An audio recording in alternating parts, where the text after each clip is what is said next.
Cette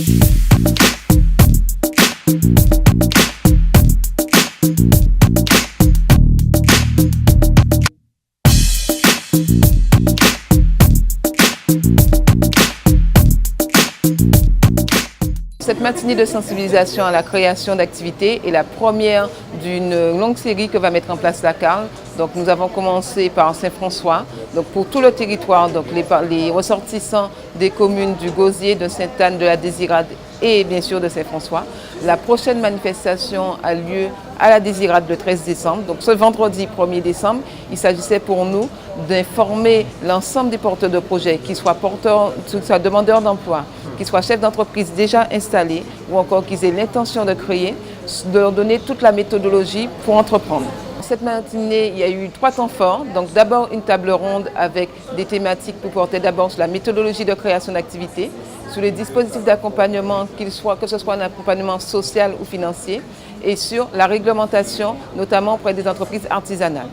Ensuite, il y a des entretiens individuels, donc ce sont les partenaires, donc à savoir le conseil départemental, le conseil régional, la chambre consulaire. Donc en tant que chambre consulaire, il y avait la chambre de métier et de l'artisanat, la chambre de commerce et d'industrie des îles de Guadeloupe, le Pôle emploi, ainsi que l'ADI, l'association pour le droit à l'initiative économique, qui rencontre les porteurs de projets et les chefs d'entreprise afin de leur donner des réponses quant à leur.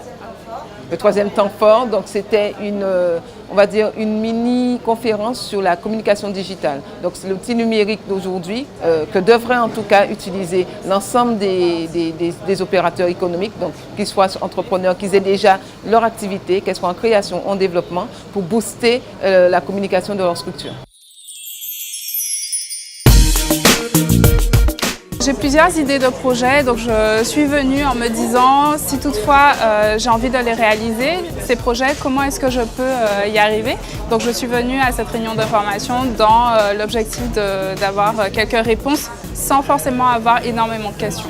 J'ai eu j'ai de nouveaux interlocuteurs à qui je pourrais m'adresser pour mes différents projets. J'ai vu qu'il y a des possibilités d'avoir des aides à la région. J'ai appris du coup à qui m'adresser, comment ça se passe, qu'un projet ça se prépare et que pour la création d'entreprises, il y a des accompagnements qui sont proposés par différents organismes qui étaient présents aujourd'hui.